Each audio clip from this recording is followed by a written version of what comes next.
Welcome to Hope Natural Health, the podcast inspiring you to be your best version. Join me, your host, Dr. Erin, naturopathic doctor, dog mom, cancer survivor, and girl boss weekly as we discuss all things health, hormones, and happiness with a little side of this thing called life.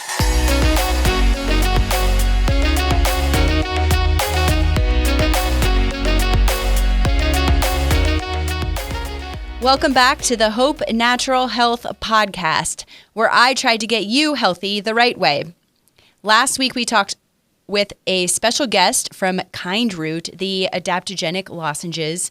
So if you missed that episode, please check it out. This week, we are going to be talking about intermittent fasting. And this is a hot topic in the world of nutrition and dieting. And if you have never heard about intermittent fasting, I'm going to tell you a little bit about what intermittent fasting is. So intermittent fasting is basically depriving yourself of food or beverage besides water for a certain amount of time. It can range anywhere from a few hours to days to weeks, which I don't recommend any of that. But intermittent fasting is basically giving your body a break and a fast where you don't eat. So why would you want to do this? Well, I recommend doing it, or I recommend it for my patients who have insulin resistance. Now, insulin resistance is something that can happen that can have a likely cause of causing type 1 diabetes. Also, insulin resistance plays a role in PCOS, or polycystic ovarian syndrome, which I have a podcast on PCOS, and that is episode number 21, if you want to go back and review that. And insulin resistance happens when we eat food and the food or the glucose that we get from our food is broken down and it signals our pancreas to release insulin. Insulin, I explained it to my patients, comes up and gobbles glucose like Pac-Man, and it brings it into our cells for energy. That's literally how we get fuel from our food. So if we have a miscommunication between insulin and glucose, we're no longer bringing the glucose into our cells for food.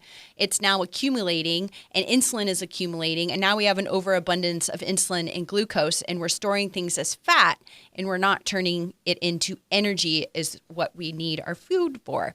So this can contribute to weight gain, also the increased risk of diabetes, and also influences on our hormones. So the fastest way that we can fix this, and the easiest way to do this without any medications, is to do intermittent fasting. And this is retraining our cells to recognize the insulin and the glucose when we eat it, or when we eat. So most everyone should be able to do a 12-hour fast. And again, this is something that you should probably check with your doctor about if you're on any sort of medications or any other health diagnosis program that you're in. Again, this is not really medical advice. This is more education. So make sure you check with your physician. But most people should be able to do a 12-hour fast. So for instance, if you ate dinner at 6 p.m., you would not eat anything else until 6 a.m.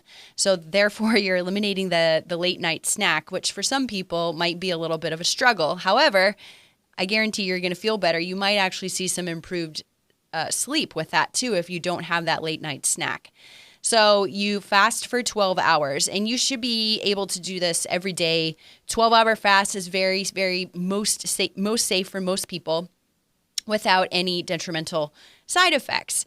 Now, for my patients that I recommend doing intermittent fasting, especially for the female body, I only recommend a few days a week that we do a little bit of a longer fast. And why I don't recommend it every single day for women especially is because it is very, very inflammatory to women. It could also have an effect on our adrenals and kind of maybe go in the wrong direction with our hormones if we do longer fasting for a longer time. So that's why I only recommend the longer fasting for maybe 2, if not 3 days a week. And there you can fast for upwards of 14 to 16 hours a day. So essentially you wouldn't eat breakfast, or you would have a later breakfast or earlier lunch. And this is now going to help your body recognize when we eat again. If we have a longer fast, it kind of forgets what's going on. And then when we eat again, it's like, oh, okay, I'm eating, I'm going to break down the food, my pancreas is going to work, it's going to accept the glucose, it's going to bring it into my cells for energy, and now I'm going to start burning fat.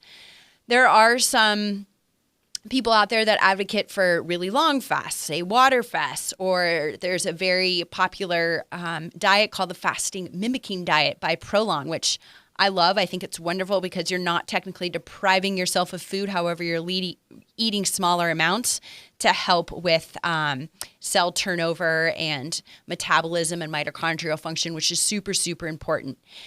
So intermittent fasting is really has a lot of health benefits. However, it's not really recommended for everyone. But I think that everyone should be able to do a 12-hour fast. I think that is very healthy and safe for everyone. And it gives your body a little bit of a rest. And again, like doing the fast in the evening. So after, dinner, you just really cut out that late night snack if you have it. I bet most people that are listening to this are like, oh, I already do the intermittent fasting. I'm already fasting for 12 hours. That's wonderful. Also, too, in the mornings, if you're doing a longer fast, anything that you put in your coffee or your tea considers breaking the fast. So anything of a caloric intake will break the fast. However, there is research that, for instance, bulletproof coffee or coffee with a higher fat content is helpful and is not considered that. But if you really wanted to do a full, true fast, I would not put anything in coffee or tea. So you can have black coffee, black tea is fine. However, if you add any creamer or sugar or anything like that into the coffee, that's a caloric intake, that's going to signal still that there's calories coming in and our body's going to have to break it down. So that is a little bit about intermittent fasting. There is another podcast episode that I have talked about macros and dieting and getting enough calories in. So I would go back to episode 17 and listen to that one about why macros matter. And also the PCOS one, episode 21, we'll talk about insulin resistance and how that can be helpful in PCOS. Short, sweet episode. Just wanted to touch on intermittent fasting because it's a hot topic, and I will look forward to seeing you all next week.